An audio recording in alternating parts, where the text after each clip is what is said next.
Life, वो exam था। फिर हमने एक और चीज देखी थी, रूरल एरियाज के बुड्ढे या अर्बन एरियाज के बुड्ढे, रूरल एरियाज के बुड्ढे, skill development of abandoned childrens, prisoners और रूरल एरियाज के बुड्ढे जिनकी एज 65 से ऊपर हो। ठीक है, उसके बाद हमने देखा था कि सर स्कूल, कॉलेज और इंस्टीट्यूट के केस में क्या एग्जम्पशन था। तो सर स्कूल, कॉलेज और इंस्टीट्यूट में हमने ये देखा था कि स्कूल वाले, कॉलेज वाले, इंस्टीट्यूट वाले जो भी सर्विसेज दे रहे हैं स्टूडेंट्स, फैकल्टी और स्टाफ को, वो तो हमेशा हमेशा क्या है, एग्जिट। कुछ कुछ सर्विसेज ये ले भी रहे हैं। सर ये कौन कौन सी सर्विसेज ले रहे हैं? तो सर स्कूल के केस में अगर हम बात करें टीसीएस, टीसीएस क्या था? Transportation, catering, security and house keeping. पर यहां पे जो इंपॉर्टेंट मुद्दा था वो था security and house keeping should be taken with in the school premise, क्योंकि अगर security and house keeping outside the school premises है तो उस पर हम जीएसटी की बातें करेंगे। ठीक है सर, फिर हमने देखा था ऑनलाइन एजुकेशन पीरियोडिकल्स। तो ये जो ऑनलाइन एजुकेशन पीरियोडिकल्स है ना, ये सिर्फ कॉलेज के लिए एग्जेम्प्ट है, स्कूल और इंस्टीट्यूट के लिए क्या हो जाएगा, टैक्सेबल। फिर हमने देखा था सर पेपर की सर्विसेज, प्रिंटिंग की सर्विसेज, प्रिंटिंग की सर्विसेज स्कूल के लिए भी एग्जेम्प्ट है, कॉलेज के लिए भी एग्जेम्प्ट है और इंस्टीट्यूट के लिए भी एग्जेम्प्ट है। पेपर खरीदना एग्जेम्प्ट नहीं, सिर्फ कौन सी सर्विसेज एग्जेम्प्ट है, प्रिंटिंग की सर्विसेज एग्जेम्प्ट। बोलो बात क्लियर है? ठीक है सर, फिर हमने थोड़ी बहुत ऐसी ही बातें देखी थी कि अगर ट्रांसफर सर्टिफिकेट है तो चाहे नए स्टूडेंट्स को दें या एक्स स्टूडेंट को दें, तो ट्रांसफर सर्टिफिकेट पे कोई जीएसटी वीएसटी की बातें नहीं होगी। फिर हमने बात करी थी कि सर आईएम जो इंस्टीट्यूट है उसमें दो कोर्सेस, एक शॉर्ट टर्म ड्यूरेशन प्रोग्राम और एक लॉन्ग टर्म ड्यूरेशन प्रोग्राम। वो ड्यूरेशन प्रोग्राम जो 1 साल से कम है वो था हमारा शॉर्ट टर्म ड्यूरेशन प्रोग्राम, और वो ड्यूरेशन प्रोग्राम जो 1 साल से ज्यादा है जहां पे आपको एक रिकॉग्नाइज डिग्री मिलेगी वो थे हमारे लॉन्ग टर्म ड्यूरेशन प्रोग्राम। तो लॉन्ग टर्म ड्यूरेशन प्रोग्राम तो एग्जेम्प्ट और short term duration programme taxable. फिर हमने देखा था कि सर जो आंगनवाड़ी है ना वो भी स्कूल में कवर्ड होगा, और catering also includes mid day meal scheme. एक चीज ध्यान रखना, जब हम पेपर सेटिंग की बात कर रहे थे तो वो जो अक्रीडिएशन है, अक्रीडिएशन पे जीएसटी की बात होगी। बोलो इतनी बातें सब क्लियर है क्या? फिर कल हमने देखा था सर हॉस्पिटल का, हॉस्पिटल के केस में क्या था सर, देखो डायग्नोसिस, ट्रीटमेंट और care in recognise system of medicine. Recognise system of medicine क्या क्या था? तो sir recognise system of medicine हमारा था एलोपैथी, योगा, नेचुरोपैथी, फिर आयुर्वेदा, होम्योपैथी, सिद्धा और यूनानी। हमको ये ध्यान नहीं रखना है, हमको क्या ध्यान रखना है, रिक्की इज टैक्सेबल।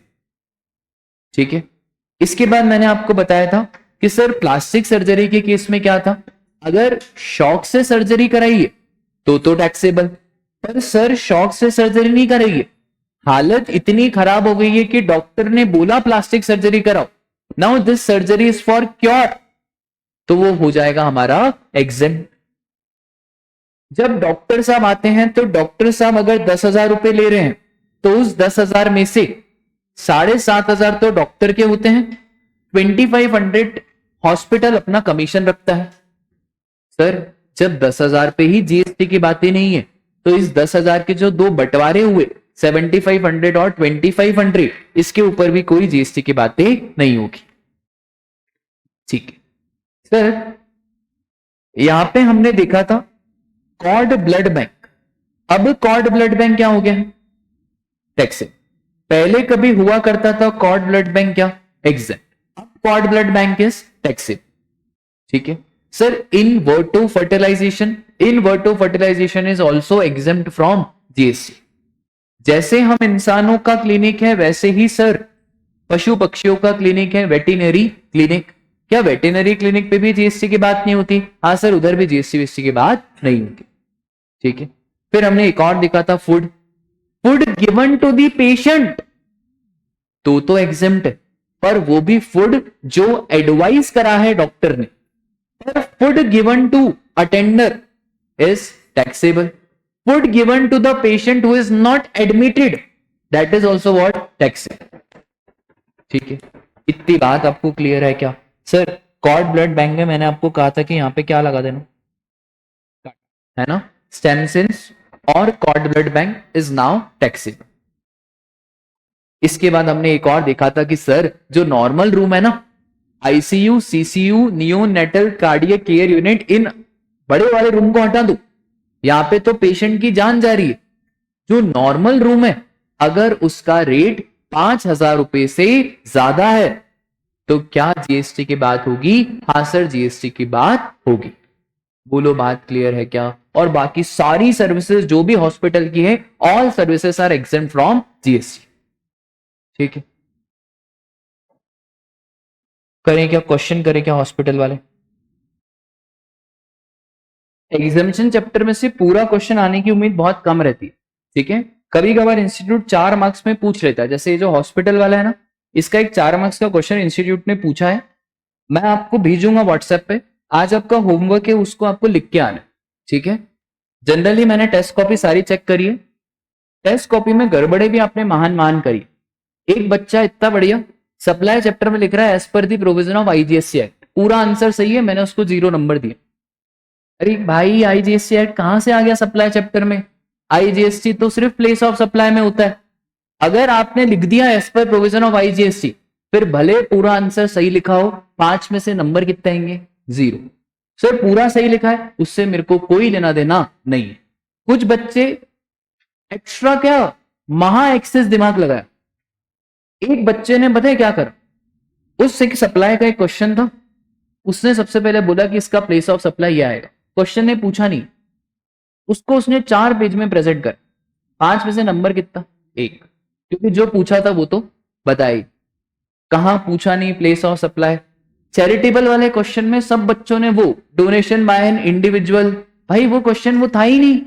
तुम वो क्या लिख रहे हो, पर्पसेस फिलेंथ्रोपिक एडवर्टाइजमेंट. भैया क्वेश्चन पढ़ो तो सही, क्वेश्चन क्या है, क्या रहा है. तुमको बस दिखा चैरिटेबल, तो सर ने बताया था चैरिटेबल में वही सब लिखना है. अरे देख तो सही क्वेश्चन क्या पूछ रहा है. ठीक है, इंपोर्ट ऑफ सर्विसेज में किसी ने फैमिली की डेफिनेशन नहीं बताई, फैमिली की डेफिनेशन बतानी पड़ेगी ना. ठीक है, तो भाई अब आंसर आपको लिखने पड़ेंगे. ठीक है,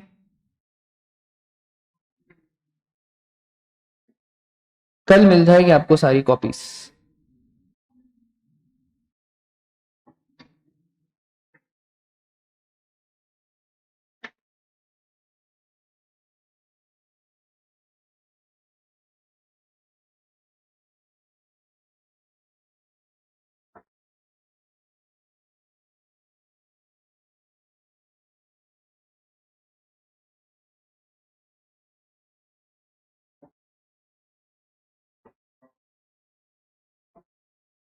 चलो फटाफट से, है ना.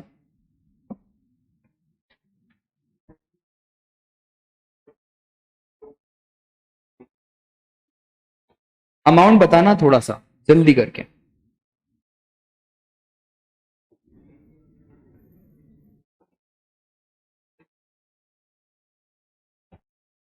क्वेश्चन को आराम से पढ़ो, आराम से, कोई जल्दी नहीं. समझो ये एग्जाम में क्वेश्चन आया हुआ.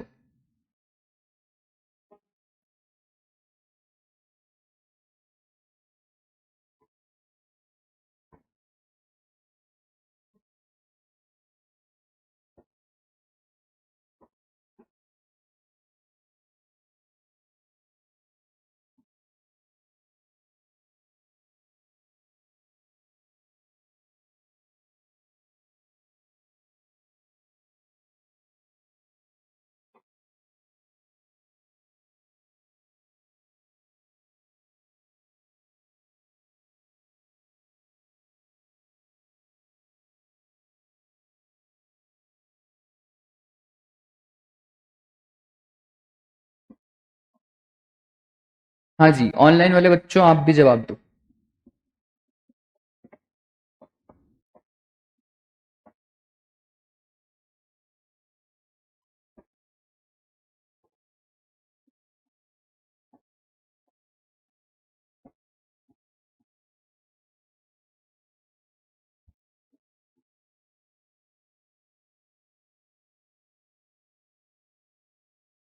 बोलो, पहला बोलो, यस और नो, टैक्सेबल है या नहीं taxable?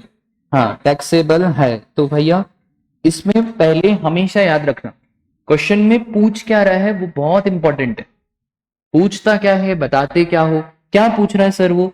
You are required to examine the situation, compute the value of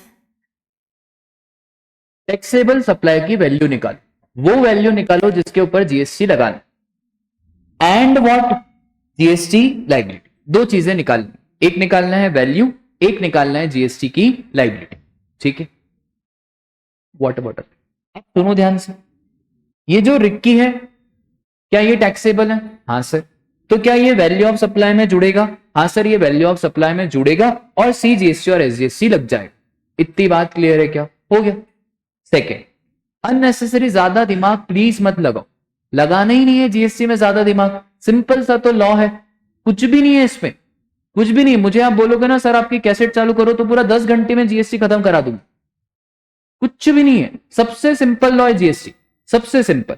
second देखो क्या लिखा है, plastic surgery, one such surgery was conducted to repair cleft lip of a newborn baby, consideration कितना? 1 लाख, मतलब 20 लाख में से 1 लाख तो फॉर क्योर है।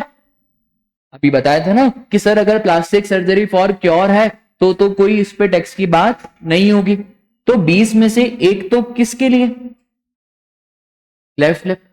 तो भैया 20 में से 1 हटाओ, बचा कितना? ये लग गया था कितने बच्चों का ये दिमाग लग गया था? 19 वाला लग गया था ये दिमाग, बहुत बढ़िया। उसके बाद एयर एम्बुलेंस सर्विसेज, सर हमने ऑलरेडी देखा हुआ है शेड्यूल नंबर 3 में कि एम्बुलेंस सर्विसेज पे कोई जीएसटी की बातें नहीं। अब वो नालायक पता है जानबूझ के क्या लिखेंगे, उनका काम है आपको फेल कराना, वो थोड़ी पास करेंगे। अब वहां एग्जाम में नर्वसनेस में तुमको याद रहता है कि सर ने एम्बुलेंस बताया था, सर ने एयर के बारे में तो बताया ही नहीं। अरे एम्बुलेंस एम्बुलेंस होती है, एयर एम्बुलेंस हो, नॉर्मल वैन हो, एम्बुलेंस इज एम्बुलेंस। ठीक है, ऐसा अपन ने कुछ अलग से पढ़ा थोड़ी कि एयर एम्बुलेंस इज टैक्सेबल। तो ये एयर एम्बुलेंस। उसके बाद alternative medical treatment by the way of, sir Ayurveda क्या उसमें रिकॉग्नाइज सिस्टम में कवर्ड था? हाँ सर, रिकॉग्नाइज सिस्टम में आयुर्वेदा कवर्ड था।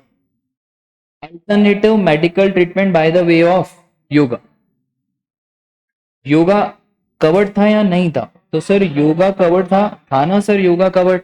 तो जब योगा कवर्ड था तो ये भी क्या हो गया? ठीक है, अभी इसको रुक जाओ, रिहैबिलिटेशन को रुक जाओ, ये अभी अपन पढ़ेंगे। ठीक है, फिर services provided bye clinical establishment, ओहो हो, रूम चार्जेस कितना? तो हमने देखा था अगर 5,000 से ज्यादा तो पूरा अमाउंट क्या? टैक्सेबल। ठीक है, बोलो बात क्लियर है? इसके बाद Ayushman medical centre also operates क्या? सर अभी हमने देखा था कि कॉर्ड ब्लड बैंक पहले होता था एग्जेम्प्ट, अब कॉर्ड ब्लड बैंक क्या है? टैक्सेबल। खत्म। देखो सर, सबसे पहले आपको बताना पड़ेगा कि भैया सबसे पहले समझा दो उसको 4-5 लाइन में कि ये क्या होता है हेल्थ केयर सर्विसेज, इसमें कोई रट्टे वट्टे नहीं मारने। Services in recognise system of medicine. ठीक है, फिर ब्रैकेट में आपको 2-3 नाम याद रहेंगे, आर एग्जेंट फ्रॉम जीएसटी। फिर 2-3 बातें और बता दो कि room charges, if room charges are more than 5,000 rupees then whole amount will be liable to GST. फिर आपको लिखना है पर्टिकुलर रुपीस और मार्क्स, और रिमार्क्स में ऐसे कुछ रॉकेट साइंस नहीं लिखना है। अननेसेसरी गड़बड़ पता है कहां हो रही है आपकी? आप एक्स्ट्रा दिमाग लगा रहे हो, आपको लग रहा हम आ गए सीए इंटर में। अरे क्यों भाई, 11वीं 12वीं का दिमाग लगा तो भी पास हो जाएगा, क्यों एक्स्ट्रा दिमाग लगाते हो? 11वीं 12वीं में कितने अच्छे आंसर लिखते थे, बस तुम सीए में आके तुमको अलग से एक्स्ट्रा दिमाग लगा, नहीं भाई नहीं लगाना है। नॉर्मल प्रेजेंटेशन, कुछ एक्स्ट्रा दिमाग लगाने की जरूरत ही नहीं है। नॉर्मल क्या करना है? पर्टिकुलर रुपीस और रिमार्क्स, सिंपल। रिमार्क्स में कुछ लिखना है, सिंपली लिखो टैक्सेबल एज रिकेज not recognise system of medicine, simple. क्या बहुत एक्स्ट्रा लिखना है? कोई जरूरत नहीं, नंबर आखिरी आंसर के रहते। ठीक है, उसके बाद प्लास्टिक सर्जरी, 20 लाख में से 1 लाख चले गए, बचा कितना? 19। क्या लिखा बेटा? Health care services specifically exclude cosmetic और plastic surgery except where taken to reconstruct anatomy functions of body. आपको बस ऐसा लिख के आना है, except where undertaken for cure. चलेगा क्या? हाँ सर दौड़ेगा, कोई दिक्कत की बात नहीं है। उसके बाद air ambulance services exempt, transportation of patients वो भले कैसे भी कराए हो, उसके ऊपर कोई जीएसटी की बातें नहीं। फिर आयुर्वेदा एग्जेम्प्ट रिकॉग्नाइज सिस्टम है, योगा रिकॉग्नाइज सिस्टम है। फिर अभी ये थेरेपी पे आएंगे। और फिर क्या है हमारा यहाँ पे रिमार्क्स, ये वाला रिमार्क्स है। तो यहाँ पे रिमार्क्स में क्या आ जाएगा कि सर कोई भी सर्विसेज और कोई भी रूम, इन रूम को हटा दो। कौन कौन से? आईसीयू, सीसीयू, फिर आईसीसीयू और फिर एनआईसीयू। रूम का रेट कितना? 5,000 रुपए से ज्यादा। बस फिर हमने लिखना है क्या? Value of taxable supply. और जैसे ही वैल्यू ऑफ टैक्सेबल सप्लाई आ जाए 9% सीजीएसटी और 9% एसजीएसटी। ठीक है, कोई भी सब्जेक्ट में प्लीज एक्स्ट्रा दिमाग मत लगाओ, लगाना ही नहीं है, बिल्कुल भी नहीं लगाना। सिंपल जो प्रेजेंटेशन आज तक करता है वो बेस्ट है। आपको दिमाग लगाना है इन सब पे कि आंसर सही आना चाहिए। अगर ये 5 नंबर का क्वेश्चन है तो पता है मार्किंग कैसी है? 2 नंबर इसके, 2 किसके? इसके। 1 नंबर इसका है जो इन्होंने ये पूछा कॉर्ड ब्लड में। कितने हो गए? 3। और फिर ये जो छोटी छोटी बातें हैं और ये जो रिमार्क्स है उसके एक्स्ट्रा 2 नंबर। तो जब 2 नंबर तुम्हारे आंसर के और अगर यही गलत हो गया तो 2 तो वहीं गए, तो 5 में से बचा कितना? 3। अब 3 में से बच्चे को 1-2 आएंगे, तभी तो इंस्टीट्यूट के पासिंग नंबर ऐसे आते हैं 100 में से 50, 100 में से 40, क्योंकि 100 में से 90 बच्चों का आंसर ही मैच नहीं करता। तो try to focus on what? Answer. ठीक है, देखो जब कोई फैकल्टी कराता है ना तब सब बनता है। जैसे अकाउंट्स में भी आप कर रहे होगे, घर जाके करोगे ना तो आपको रियलाइज होगा कि भाई साहब अपना आंसर गलत है। आंसर गलत हो रहा है, समझ जाना 5 में से 2 तो वहीं कट गए। स्टेप मार्किंग के भरोसे नहीं जाना है। ठीक है, चलो उसके बाद इधर आपको लिखना पड़ेगा services provided by cord blood bank in relation to such preservation are taxable under GST. अब आपको ऐसा पुराना नहीं बताना कि पहले एग्जाम था अभी टैक्सेबल है। अभी लॉ की पोजीशन क्या है? टैक्स। ठीक है, बोलो समझ में आया क्या कैसे क्या करना है? चलो अगर समझ में आया तो अपन एक और क्वेश्चन करेंगे।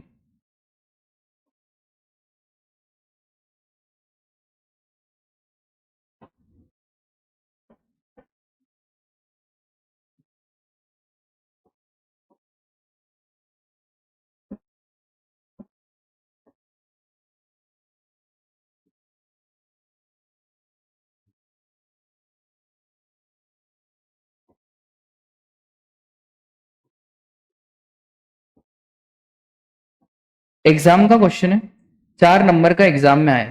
ठीक है, बिल्कुल 4 में से 4 नंबर आपके आने चाहिए। फटाफट से मुझे बताओ क्या है इसका आंसर।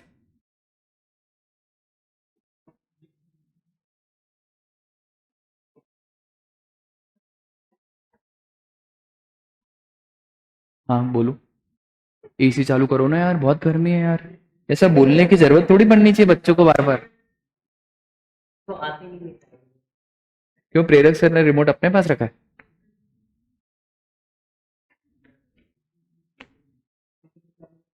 चलो भाई जल्दी करो जल्दी करो जल्दी करो। 4 नंबर का क्वेश्चन आया है May 23 में, सबसे सिंपल क्वेश्चन था एग्जाम का।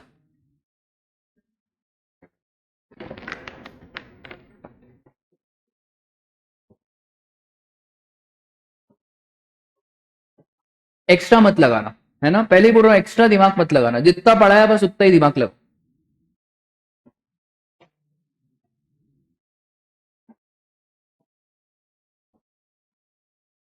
चलो पहला बोलो भाई। बहुत बढ़िया, क्योंकि रीजन क्या लिख के आओगे? 5,000 से ज्यादा। दूसरा बोलो एग्जाम, नी लगेगा, नी एग्जाम।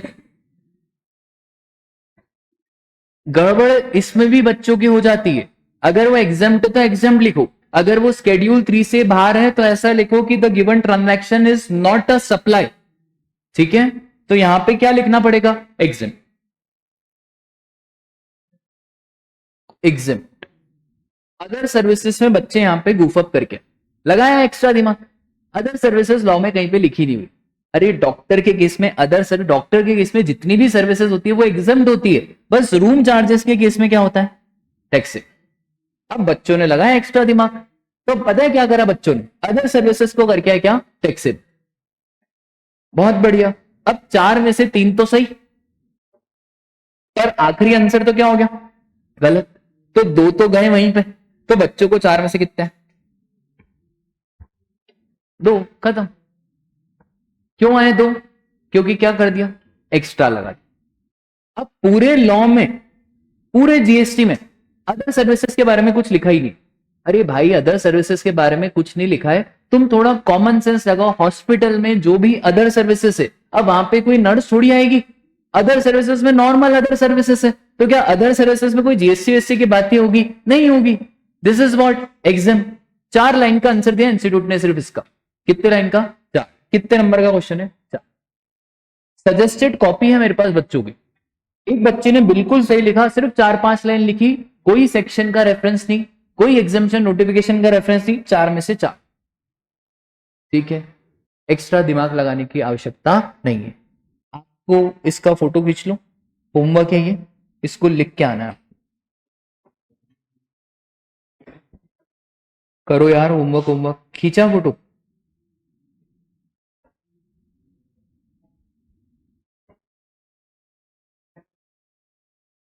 ठीक है,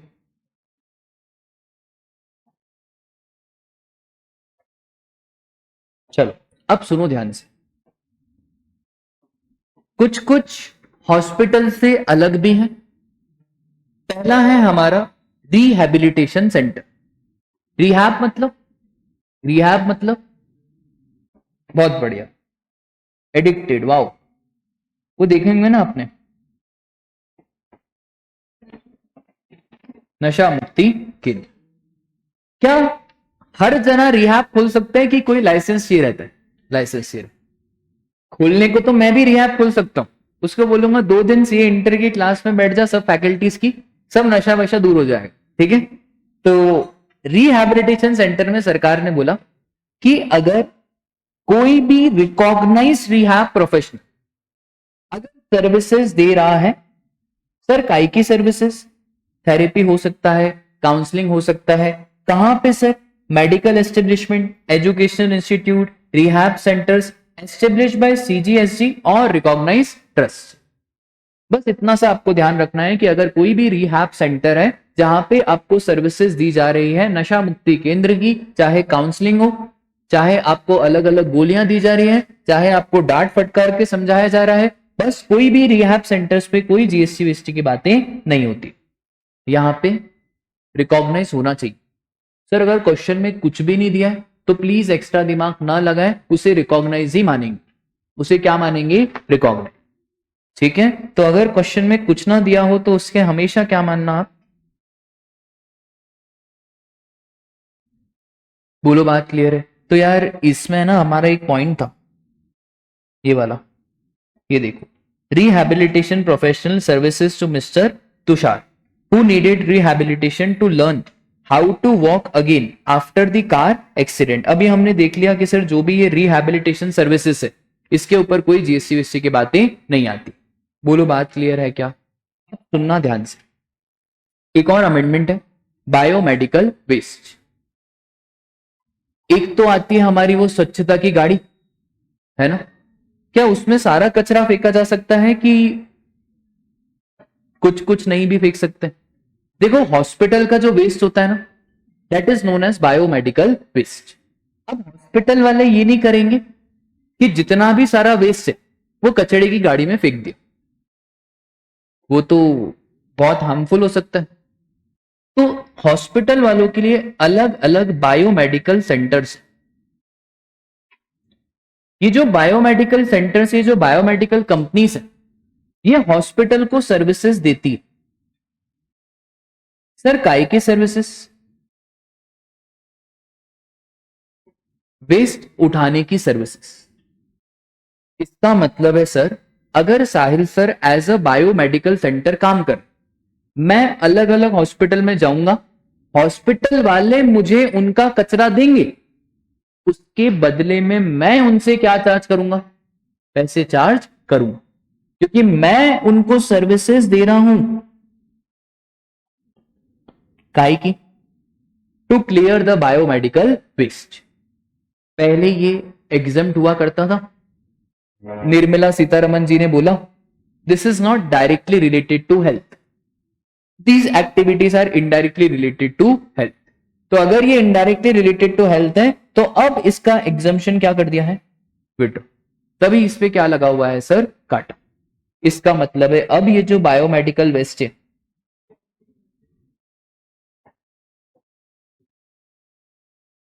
ठीक है, उसके बाद पब्लिक कन्वेंस, सिंपल, इसको कुछ समझाने जैसा नहीं है। वो जो वॉशरूम रहते हैं ना, 5 रुपए टिकट, 10 रुपए टिकट, जो नगर निगम के आपने देखे होंगे, देखे नहीं देखे, ठीक है, हाँ, सुलभ शौचालय। तो ये जो सुलभ शौचालय है ना, इनके जो भी पैसे रहते हैं, इन पैसे पे कोई भी जीएसटी वीएसटी की बातें नहीं होती है, ठीक है। पैसे भी कितने रहते हैं, 5 रुपए, 10 रुपए, 15 रुपए, ठीक है, इनके ऊपर कोई जीएसटी वीएसटी की बातें नहीं होगी, ठीक है। सर आईवीएफ, तो मैंने आपको ऑलरेडी बता दिया, इसका सर्कुलर आया हुआ है कि आईवीएफ पे भी कोई जीएसटी की बातें नहीं होगी, ठीक है। बोलो बात क्लियर है क्या? हॉस्पिटल पूरा क्लियर हुआ क्या? हॉस्पिटल से बहुत टाइम से क्वेश्चन आया नहीं, क्वेश्चन आने की उम्मीद है किससे, हॉस्पिटल। कल मैच में देखा क्या आपने, क्या था मैच में बताओ यार, किसका मैच था कल? सनराइजर्स हैदराबाद और मुंबई इंडियंस, है ना। स्क्रिप्ट चेंज हो गई, कौन जीता था? एसआरएच जीते ना, बहुत मारा यार उन्होंने, ठीक है। अगली एग्जामिशन हमारी किसकी है, स्पोर्ट्स। आप समझना ध्यान से, स्पोर्ट्स में बहुत सारी एक्टिविटीज होती है, ठीक है। जो सबसे ज्यादा स्पोर्ट्स में एक्टिविटी दिखती है वो होती है स्पॉन्सरशिप। सर ये स्पॉन्सरशिप क्या होता है? देखो, विराट कोहली की जर्सी देखो, मुंबई इंडियंस में हार्दिक पांड्या की जर्सी देखो, रोहित शर्मा की जर्सी देखो, और कभी आप मैच देखते हो तो मैच के आइट साइड हर चीज लगी रहती है, Paytm, Vivo, Oppo, MRF tyres. अगर आपका बच्चा भी चाहता है ऐसे चौके छक्के लगाना तो ज्वाइन कराएं पेस कोचिंग क्लासेस, ऐसा ऐसा कोई एडवर्टाइजमेंट होता है। सर आपको क्या लगता है ये आईपीएल की टिकट पे कोई जीएसटी वीएसटी लगता होगा या नहीं लगता होगा? लगता है। ये जो आईपीएल की टिकट विकेट है ना, आगे बताऊंगा, ये सब एंटरटेनमेंट में कवर होता है। ये जो भी सब एंटरटेनमेंट एक्टिविटीज है, वहां पे अगर आपका टिकट 500 रुपए से ज्यादा है तो फिर हम उस पर जीएसटी की बातें करते हैं। कुछ कुछ टेस्ट मैच ऐसे रहते हैं जहां पे टिकट 400 450 रहता है, तो वहां पे कोई जीएसटी वीएसटी की बातें नहीं। ये चीजें आएगी आगे जब हम एंटरटेनमेंट एक्टिविटीज की बात करेंगे। आज जो हमको बात करनी है वो दो इंपॉर्टेंट बात करनी है, एक तो इंडिविजुअल और एक क्या, स्पॉन्सरशिप। इंडिविजुअल में ध्यान रखना सर कौन कौन सर्विसेज देता है। एक तो विराट कोहली सर्विसेज दे रहा है, रोहित शर्मा सर्विसेज दे रहा है। अब मुझे एक बात बताओ, ये जो आईपीएल है क्या ये रिकॉग्नाइज स्पोर्ट्स बॉडी है कि सर ये तो धंधा है? IPL is business. कोई विराट कोहली इंडिया के लिए नहीं खेल रहा है, इंडिया के लिए खेल रहा है क्या? नहीं। IPL is not recognise system. क्या फ्री में खेल रहा है कि पैसे मिल रहे हैं? पैसे। आपको पता है जितने भी लोग इंडिया टीम से खेलते हैं सबका एक फिक्स पेमेंट रहता है। जैसे महेंद्र सिंह धोनी ने अगर पूरे साल मैच नहीं भी खेला तो भी 5 करोड़ रुपए उसको बीसीसीआई या आईसीसीआई देगा। 5 करोड़ 7 करोड़ अमाउंट तो कुछ भी हो सकता है। अब मुझे एक बात बताओ, सर ये जो अमाउंट इनको दे रहे हैं इस पे जीएसटी की बात करें या नहीं करें? देखो, CBIC, central bureau of indirect tax and custom, उन्होंने सिंपल से एक बात बोली कि यार हम देश में स्पोर्ट्स को प्रमोट करना चाहते हैं, बिजनेस को प्रमोट करना नहीं चाहते। किसको प्रमोट करना चाहते हैं? स्पोर्ट्स। तो अगर ये विराट कोहली को कुछ भी पैसे मिल रहे हैं, इसलिए मिल रहे हैं क्योंकि वो इंडिया टीम को रिप्रेजेंट कर रहा है, तो हम कोई जीएसटी वीएसटी की बातें नहीं करें। इससे अगर विराट कोहली को पैसे मिल रहे हैं, इस बार इंडिया टीम के नहीं, इस बार आईपीएल के, तो भैया विराट कोहली फिर हम आपको छोड़ेंगे नहीं, फिर हम जीएसटी की बातें करेंगे। तो सर ऐसा नहीं है कि जीएसटी लगेगा नहीं, लगेगा। कब लगेगा? अगर रिकॉग्नाइज स्पोर्ट्स बॉडी ना। और आजकल तो आईपीएल को देख के कितनी सारी लीग आती है, हीरो हीरोइन चालू हो जाते हैं, ये वाली लीग। फिर अभी मैं एक और लीग देख रहा था जिसमें यूट्यूबर्स पार्टिसिपेट कर रहे थे, वो एक मुनावर फारूकी था, फिर एक और क्या नाम था उसका, एक प्लेयर था, वो ऐसा पागल, उसने क्या करा ना, जैसे नो बॉल थी तो अब नो बॉल पे कैच है, अब वो नो बॉल पे कैच है, वो खुशी मना रहा है, और वाह आउट आउट आउट। अरे भाई वो नो बॉल थी, नो बॉल, तो नो बॉल पे कैच मनाने की क्या खुशी? तो ये सब लीग कोई रिकॉग्नाइज नहीं है, ये सब अनरिकॉग्नाइज लीग। सर कौन कौन सी लीग रिकॉग्नाइज है? आपको उस पर दिमाग नहीं लगाना, बस आप ये समझो कि अगर इंडिया टीम को रिप्रेजेंट कर रहे हैं, बीसीसीआई कोई गेम करा रहा है, आईसीसीआई कोई गेम करा रहा है, इन सबको कहते हैं हम रिकॉग्नाइज स्पोर्ट्स। पर ये आईपीएल अनरिकॉग्नाइज, कोई ऐसे ही लीग हो रही है, ये भी सब क्या अनरिकॉग्नाइज। तो अब सुनो ध्यान से, एक आ गया हमारा क्या, प्लेयर, एक आ गया हमारा क्या, रेफरी, रेफरी फुटबॉल के मैच में, एक आ गया हमारा कौन, अंपायर, फिर कोच, और फिर team manager. Very very important, बस ये 5 ही लोग। Sir what about selector? तो अगर सिलेक्टर जो पैसे लेगा उस पर जीएसटी की बातें करेंगे। Sir what about Sidhu paaji? हाँ, what about Sidhu paaji? Sidhu paaji is what, commentator. और ये मतलब मेरा मैच देखने का मन नहीं होता जब वो कमेंटेटिंग करता है, कुछ भी कुछ भी, ये मानो गगन चुम्बी छक्का, और हम यही कह रहे। हाँ मोहतरमा शुरू तो भैया सिलेक्टर और क्या सिलेक्टर और कमेंटेटर जो सर्विसेज दे रहे हैं उनके ऊपर जीएसटी की बात होगी क्या? हाँ सर, सिलेक्टर और कमेंटेटर पे तो हम जीएसटी की बात करेंगे। अब लिखो मत, मैं इसको ढंग से लिखवाऊंगा, ठीक है? बोलो ध्यान में, कौन कौन से लोग, प्लेयर, रेफरी, अंपायर, कोच और टीम मैनेजर, सिर्फ इनकी सर्विसेज को ही एग्जाम करा। इनको छोड़ के कोई अगर दूसरा है तो सर दूसरा मतलब सिलेक्टर हो गया, कमेंटेटर हो गया, क्या उनकी सर्विसेज पे जीएसटी की बातें होगी? हाँ सर। अच्छा, अब कोच में सब कोच आ गए, बैटिंग कोच आ गए, बॉलिंग कोच आ गए, फील्डिंग कोच आ गए, all coaches are covered under this. बोलो इतनी बात क्लियर है क्या? अच्छा एक बात बताओ, ये भी तब एग्जेम्प्ट है जब किसको दिया जाए, रिकॉग्नाइज स्पोर्ट्स बॉडी। अगर एक रिकॉग्नाइज स्पोर्ट्स बॉडी दूसरी रिकॉग्नाइज स्पोर्ट्स बॉडी को सर्विसेज दे रहा है तो भी वो एग्जेम्प्ट, तो भी एग्जेम्प्ट। अगर बीसीसीआई आईसीसीआई को सर्विसेज दे रहा है, दोनों ही रिकॉग्नाइज बॉडी है, अगर एक बॉडी दूसरी बॉडी को सर्विसेज दे उसके ऊपर भी कोई जीएसटी की बातें नहीं होगी, ठीक है? इसके बाद वेरी वेरी इंपॉर्टेंट, स्पॉन्सरशिप। समझना ध्यान से, स्पॉन्सरशिप क्या होता है। सपोज करो यहां पे है हमारा पेटी और यहां पे है हमारा बीसीसीआई, इंडिया टीम का मैच है। पेटीएम कह रहा है कि यार हमको थोड़ी एडवर्टाइजमेंट करनी है। बीसीसीआई बोल रहा है देखो आप एडवर्टाइजमेंट तो कर लेना पर हमको थोड़ा फंड वंड चाहिए। बीसीसीआई को पैसे चाहिए और पेटीएम को क्या चाहिए, एडवर्टाइजमेंट। पेटीएम ने बोला बीसीसीआई काम करो, हम आपको 1 CR देते। पेटीएम ने 1 CR किसको दी थी? पहली बात मुझे बताओ, कौन सप्लायर और कौन रेसिपिएंट? देखो एक मंत्रा याद रखना, जिसको पैसा मिलेगा वो सप्लायर और जो पैसा देगा वो रेसिपिएंट। तो कौन सप्लायर और कौन रेसिपिएंट? पेटीएम। अब बीसीसीआई बदले में पेटीएम को कौन सी सर्विसेज देगा?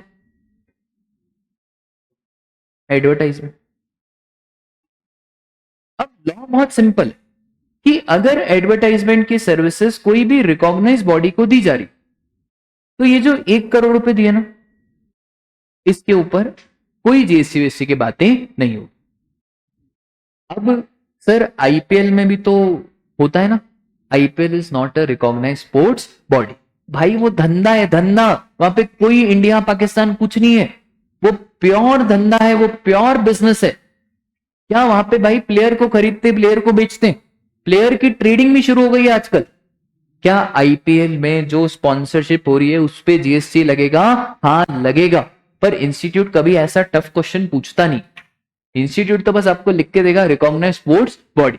मुझे पेपर बनाने के लिए देंगे तो मैं पहला क्वेश्चन ये डालूंगा कि बताओ भैया ये जो स्पॉन्सरशिप हो रही है, देख ही रहेंगे पूरा जनता मैच दिख रहा है, कितनी तो स्पॉन्सरशिप है, एक चौका लगता है वहां पे पेटीएम आ जाता है, फिर वीवो आ जाता है, ओप्पो आ जाता है, पता नहीं कितने, वो पहले आया था कार्बन मोबाइल, वो आए वो बंद हो गए, एंजल वन चल रहा है, पता नहीं क्या क्या सब चीजें क्या है ये स्पॉन्सरशिप। आपको बस क्या ध्यान रखना है, ऑर्गेनाइज बाय रिकॉग्नाइज बॉडी। ठीक है, बोलो क्लियर है क्या? सर, ओ सर, ये हम लिखेंगे बिल्कुल शानदार। आ जाओ, क्या नाम है इसका? स्पोर्ट्स, स्पोर्ट्स की दुनिया। तो स्पोर्ट्स में हमने सबसे पहले क्या देखा बेटा?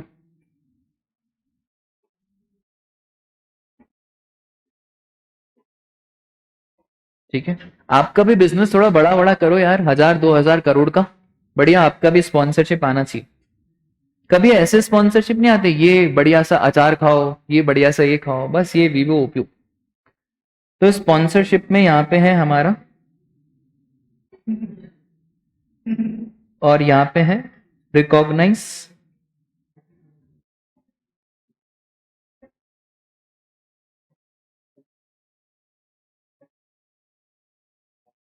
एक और चीज बता दूं क्या आगे की?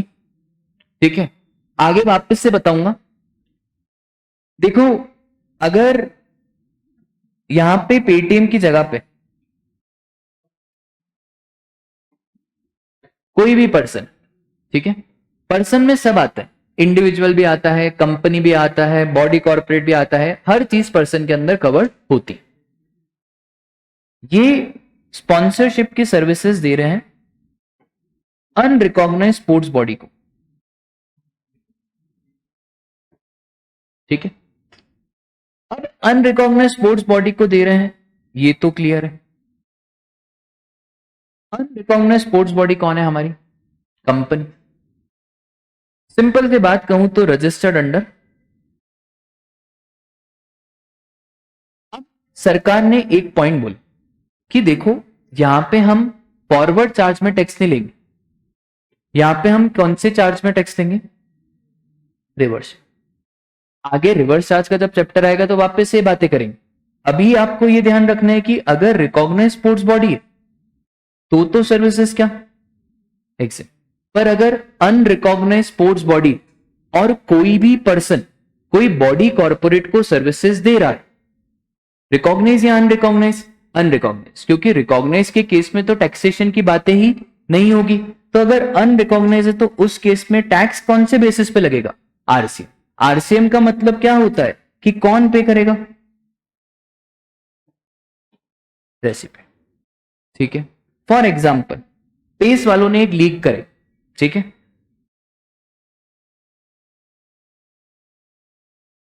Pace premiere league. अब एक बात बताओ, रिकॉग्नाइज है या अनरिकॉग्नाइज? अनरिकॉग्नाइज। यहां पे बहुत सारे लोग क्या करेंगे सर? स्पॉन्सरशिप करेंगे। अलग अलग लोग आएंगे जो बोलेंगे कि एक काम करो, जहां पे भी टर्फ में आपका इवेंट हो रहा है ना, वहां पे पेस कोचिंग का एडवर्टाइजमेंट तो ठीक है, दूसरे लोग भी क्या करेंगे? एडवर्टाइज। दूसरे लोग भी क्या करेंगे? स्पॉन्सरशिप। अब समझो ध्यान से, फॉर एग्जाम्पल अपन एक काम करते हैं, कोई ब्रांड बोलो, वो मत बोलना जो मैं सोच रहा हूं। एलन। एलन। एलन का कोई अपन से मकसद है नहीं, एलन, ठीक है। एलन वाले बोल रहे हैं कि एक काम करो, ये जो पेस प्रीमियर लीग है ना, वहां पे ऐसे बड़े बड़े बोर्ड लगाओ, किसके? एलन के। कौन सी सर्विसेज है? स्पॉन्सरशिप। अब एक बात बताओ, पैसे कौन देगा? एलन को पैसे देने पड़ेंगे, तो एलन पैसे देगा किसको? पेस को। अब मुझे एक बात बताओ, क्या इस पे टैक्स लगेगा? हाँ सर, इस पे टैक्स तो लगेगा। कौन सप्लायर, कौन रेसिपेंट? सर हमारे अकॉर्डिंग सप्लायर वो होता है जिसको पैसा मिलता है। तो पैसा किसको मिला है? पेस। पेस हो गया कौन? सप्लायर। एलन क्या हो गया? रेसिपेंट। अब कौन चलो पेस ने 10 लाख रुपए चार्ज कर।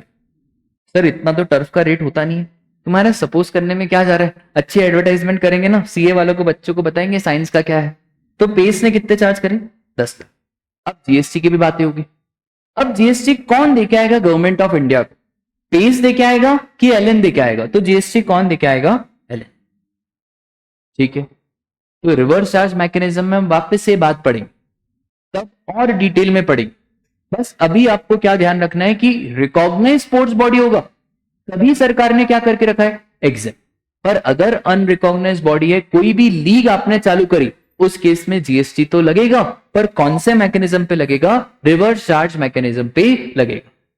ठीक है, चैप्टर आएगा आरसीएम वाला, उस टाइम पे वापस से पढ़ाऊंगा और फिर क्वेश्चन पूछूंगा कि ध्यान है या नहीं। ठीक है, बहुत सर। इसके बाद हमने एक और चीज देखी, वो आपको लोग याद है क्या, प्लेयर, रेफरी, अंपायर, कोच और टीम मैच। अभी के जो अंपायर दिखे ना आईपीएल के, मैंने मतलब ऐसे लगे गांव से उठा के लेके आए। उनकी ड्रेस इतनी थर्ड क्लास ड्रेस, ऐसे वो छोटी छोटी सी ब्लू कलर की बकवास से ड्रेस पहनेंगे, क्या कर सकते हैं। ये किनको सर्विसेज दे रहे हैं,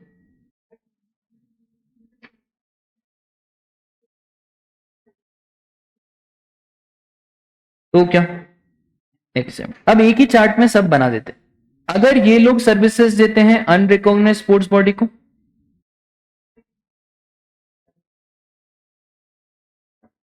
टैक्स। एक और चीज, अगर other than above, other than above मतलब सर सिलेक्टर हो गया, सिद्धू पाजी, है ना,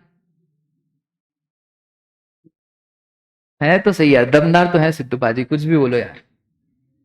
मतलब एक बार मुंह खोलते तो चुप ही नहीं होते, बस शुरू ही हो जाते हैं। मतलब मैच दूसरी टीम जीत गई, उनका ध्यान ही नहीं है मैच कौन सी टीम जीत गई, उनका अपन में ध्यान है, ये गगन चुंबी। और बोलता भी ऐसा है ना, जब बोलेगा ना कि महेंद्र सिंह धोनी बैटिंग पे नहीं आ रहे, तभी सीएसके का विकेट गिरेगा। बिल्कुल ऐसा पनौती जबान दी है भगवान ने उसको। अच्छा तभी पनौती हो गया। तो सिलेक्टर कमेंटेटर अगर सर्विसेज दे रहे हैं तो सर, अगर रिकॉग्नाइज को दे रहे हैं तो भी टैक्सेबल, और अनरिकॉग्नाइज को दे रहे हैं तो भी टैक्सेबल।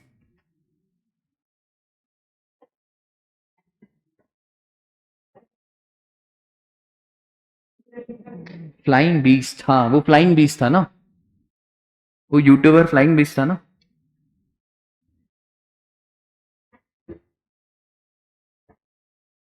हाँ चलो, माधव ने क्वेश्चन पूछा कि sir what about cheerleaders, तो बताओ भाई चीयर लीडर्स के बारे में, क्या वो प्लेयर, रेफरी, अंपायर, कोच और टीम मैनेजर है? नहीं, ये इन सब में कवर नहीं होता है। तो चीयर लीडर दे रहा है वो क्या हो जाएगा, टैक्सेबल। बात यार कसम से ना, तुम्हारा ध्यान कभी रूम पे रहता है, कभी एचआईवी पे, कभी चीयर लीडर्स पे, कभी 6,000 पे। मेरे को लगा था शुरू शुरू में सबसे सीधे बच्चे तुम ही हो, बड़े आगे। अच्छा एक चीज बताओ, अरिजीत सिंह को बुलाते हैं आईपीएल में, ठीक है, जब ओपनिंग सेरेमनी होती है तो अरिजीत सिंह को बुलाते हैं, फ्री में तो गाएगा नहीं, पैसे लेगा। टैक्सेबल और except, taxable. Arijit Singh is not a player, not a referee, not a umpire, not a coach and not a team manager, ठीक है। और इनफैक्ट आईपीएल में जो परफॉर्मेंस हो रहा है, IPL is not a recognised sports body, IPL तो है ही क्या, अनरिकॉग्नाइज्ड स्पोर्ट्स बॉडी, ठीक है। बोलो बात क्लियर है क्या, ठीक। इसके बाद 2 एग्जाम्शन है, काम की नहीं है, बस ऐसा सुन लो। फीफा क्या होता है, फीफा, फीफा वर्ल्ड कप। आपको मालूम है फीफा वर्ल्ड कप इंडिया में होस्ट होने वाला है ना।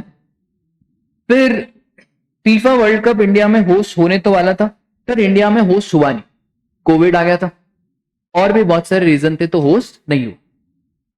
हमारा और फीफा के बीच में एक ऐसा सेटिंग है कि अगर फीफा कभी भी इंडिया में होस्ट हो, कभी भी, और फीफा के टिकट चाहे जितनी भी हो, उस टिकट पे कोई जीएसटी वीएसटी की बातें नहीं होगी, क्योंकि हम प्रमोट करना चाहते हैं फॉरेनर्स को। इंडिया वाले लोग थोड़ी कराते हैं फीफा। तो ये जो फीफा का जो भी इवेंट है, उस फीफा के इवेंट में जितनी सारी एक्टिविटीज होगी, उन सारी एक्टिविटीज पे कभी भी जीएसटी की बातें नहीं होगी। सर ये अभी रिलेवेंट है क्या? अभी इसका कुछ काम ही नहीं है, ठीक है, बस एग्जाम्शन दी हुई है, पर अभी ये एग्जाम में पूछने जैसा भी नहीं है। पर कभी आगे ना आगे जब भी फीफा होगा तो सरकार ने ये एग्जाम्शन हटाई नहीं है, ये एग्जाम्शन आज भी है, बस उन्होंने लिख दिया व्हेनेवर फीफा विल बी रीस्केड्यूल्ड, उसकी जो भी टिकट विकेट होगी इंडिया में, उसके ऊपर कोई जीएसटी वीएसटी की बातें नहीं होगी, ठीक है। तो सर्विसेज प्रोवाइडेड बाय फीफा या provided to FIFA under any FIFA under 17 world cup कहां पे होस्ट होने वाला था सर? Will be what? Exempt. FIFA के साथ साथ एक और है हमारा एएफसी, एशियन फुटबॉल कॉन्फेडरेशन, ठीक है। आप बस इतना सा ध्यान रखना कि फीफा और एएफसी के केस में कभी भी जीएसटी की बातें नहीं होगी। अभी तो फुटबॉल यहां पे ऑर्गेनाइज नहीं हुआ, कभी भी इंडिया में होस्ट हो, कभी भी होस्ट हो, अभी नहीं होस्ट हुआ है। सपोज करो 2026 में होस्ट हो रहा है, कोई बोल रहा था 2036 में होस्ट होगा, जब भी होस्ट होगा तब उन टिकट पे कोई जीएसटी वीएसटी की बातें नहीं होगी। बोलो बात क्लियर है क्या? ठीक है। तो सर स्पोर्ट्स में कौन से दो इंपॉर्टेंट है? बस ये दो इंपॉर्टेंट है, ऊपर वाले दो कुछ इंपॉर्टेंट नहीं है। कुछ क्वेश्चन देखेंगे हम स्पोर्ट्स के।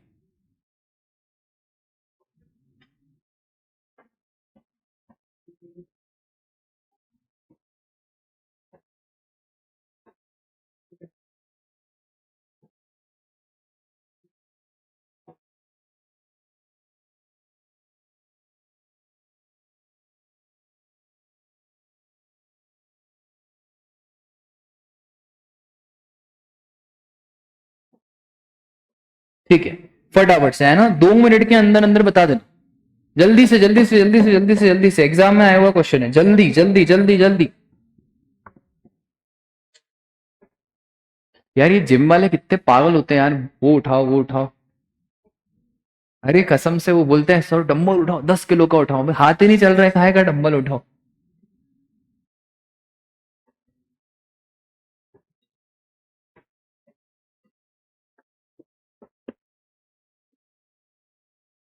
अच्छा क्वेश्चन क्या पूछ रहा है? एग्जेम्प्ट और टैक्सेबल। इस क्वेश्चन में कितने क्वेश्चन है? 2 क्वेश्चन। हमेशा क्वेश्चन ध्यान से पढ़ो। पहला पूछ रहा है एग्जेम्प्ट या टैक्सेबल, दूसरा क्या पूछ रहा है? Value of taxable service. अब पहले दिमाग में भूमिका बनाया करो कि प्रेजेंट कैसे करना, शुरू मत हो जाएगा क्वेश्चन। अरे रुक रे, पहले सोच कैसे लिखना है, पहले सोचो क्या करना है, ठीक है। क्वेश्चन आया पेन नहीं उठना चाहिए, पेन उठाया मतलब गलत करो।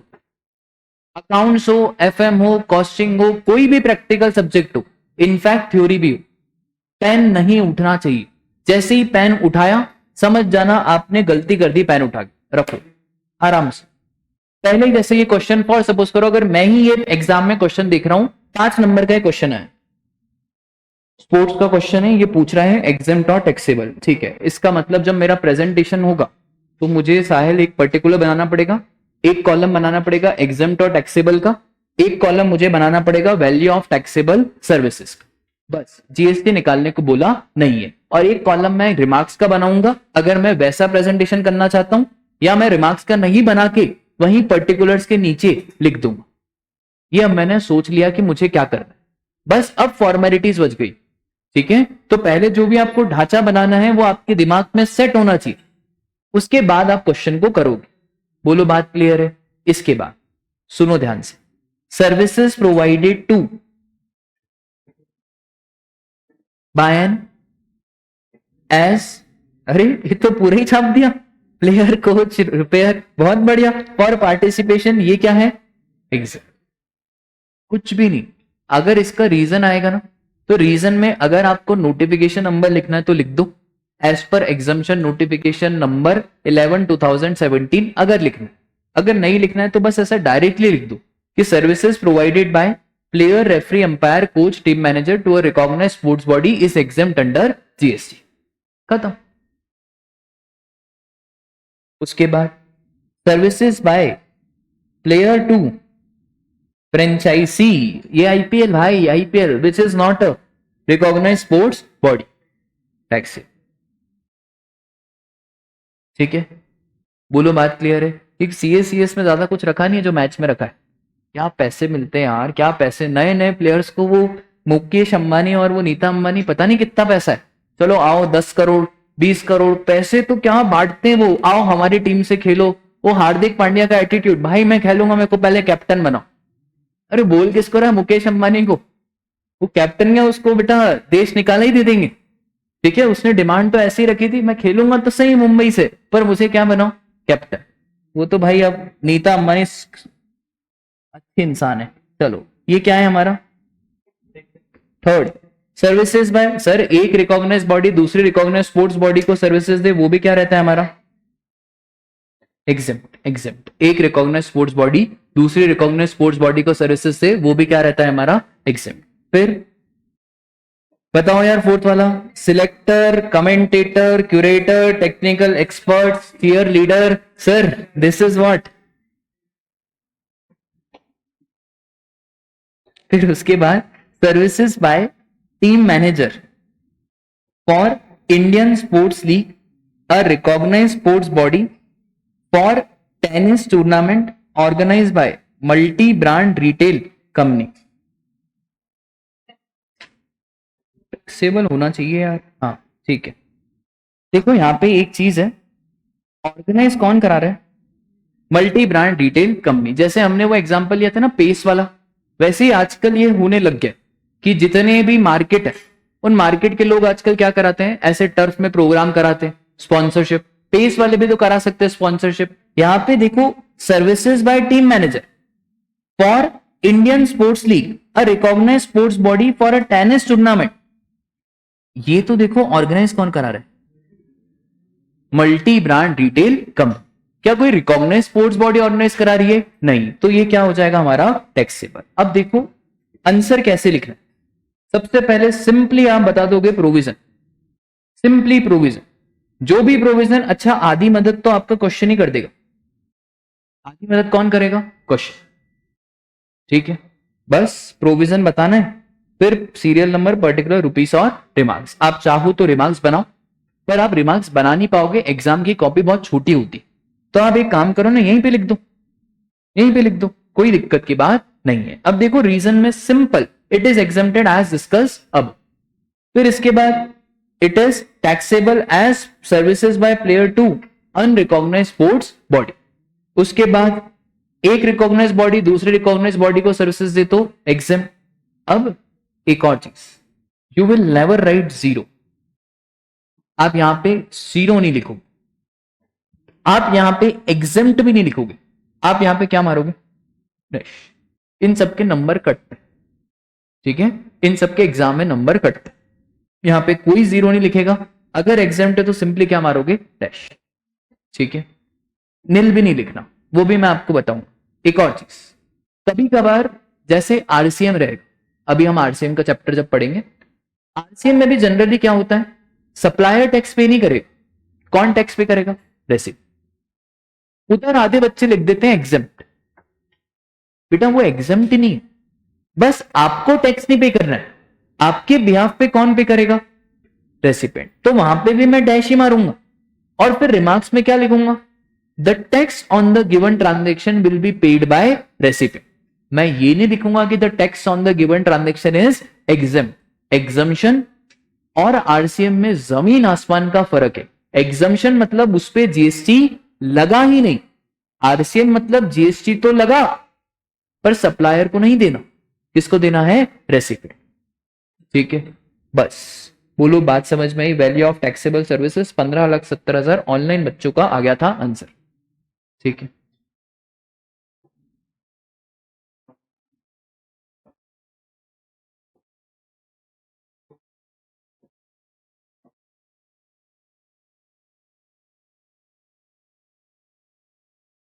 मुझे फटाफट से फर्स्ट वाला करके बताओ, थर्ड वाला, फोर्थ वाला, जल्दी जल्दी जल्दी जल्दी जल्दी जल्दी जल्दी।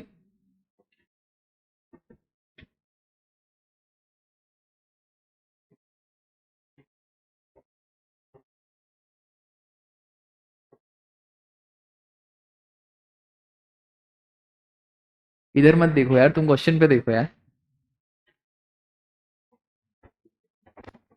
ये प्रिंस के बहुत डाउट रहते हैं यार, 6000 का क्या मतलब है।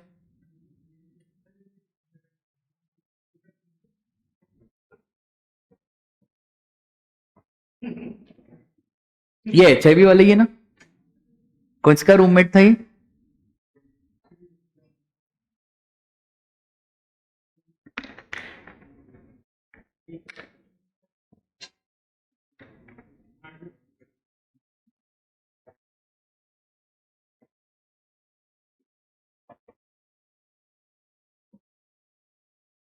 हाँ जी, पहला बताओ ना यार।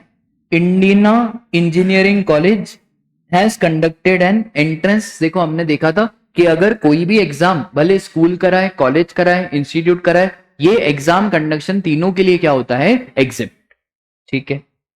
ओ wow, smart kids is a play school. Wow sir, बचपन याद दिला दे। Play school located in Delhi. Smart kids has outsourced catering services for supply of food and drink in the canteen of play school to BTV caterers for a consideration of 8 lakh. इतने का खाना तो मैंने नहीं खाया होगा। 8 लाख रुपए का खाना सर, स्कूल में जो भी केटरिंग की सर्विसेज है, स्कूल के लिए केटरिंग की सर्विसेज इज एग्जेम्प्ट। ठीक है, बच्चों का स्कूल हो, बड़ों का स्कूल हो, स्कूल स्कूल होता है। ठीक है, एग्जाम में ऐसे घुमा देना, प्लीज मत घूमना, फिर तुम वहां पे स्कूल तो बताया था सर ने बच्चों, अरे भाई स्कूल ही स्कूल। ठीक है, 12वीं तक हम कहाँ रहते हैं, स्कूल। उसके बाद ओ वाओ, वेलनेस हॉस्पिटल, ये तो नाम से सही हो जाएंगे, is a clinical establishment located in Tirupati Balaji की जय, is specialise in diabetic treatment. Oh wow, hospital has its own canteen. ओहो वाओ, टेस्टी फूड, बढ़िया यार। The canteen serve the food and drink to the inpatient as advised by doctor nutrition. ऐसा नहीं है tasty food है तो लाओ मलाई कोफ्ता लाओ, पनीर टिक्का लाओ, बटर चिकन, नहीं भाई। जो डॉक्टर बोलेगा दलिया खाना है वही खाना पड़ेगा, अपना नहीं चलेगा, डॉक्टर का चलेगा। Apart from this, other patients who are not admitted और अटेंडेंस और visitor also take the food and drink from canteen. अच्छा, हमने क्या पढ़ा था सर, फूड ड्रिंक अगर पेशेंट को दिया जा रहा है और पेशेंट को भी वो जो डॉक्टर ने एडवाइस करा है, तो वो होता है क्या, एग्जाम। और अगर फूड पेशेंट विजिटर्स को दिया जा रहा है, अटेंडेंट को दिया जा रहा है, तो वो टैक्सेबल। फूड पेशेंट्स, फूड और ड्रिंक उन इंसान को दिया जा रहा है, उस पेशेंट को दिया जा रहा है जो एडमिट नहीं है, तो भी क्या, टैक्सेबल। ठीक है, कब एग्जाम्प्ट रहेगा, जब फूड किसको दिया जाए, पेशेंट को, और वो भी कौन सा पेशेंट, जो हॉस्पिटल में क्या है, एडमिटेड, और वो भी मनपसंद नहीं, जो डॉक्टर ने एडवाइस करा। कहां बंद कर रहे हो, रुको 2 मिनट, टाइम अभी हुआ नहीं है, 2 मिनट, 2 मिनट, 2 मिनट।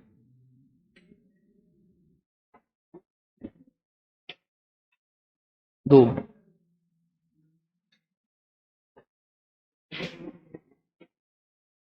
एक बताओगे फर्स्ट वाला, एक सेकंड वाला, एक फिफ्थ वाला, बस फर्स्ट सेकंड और फिफ्थ पक्का छोड़ दूं, फर्स्ट सेकंड और फिफ्थ।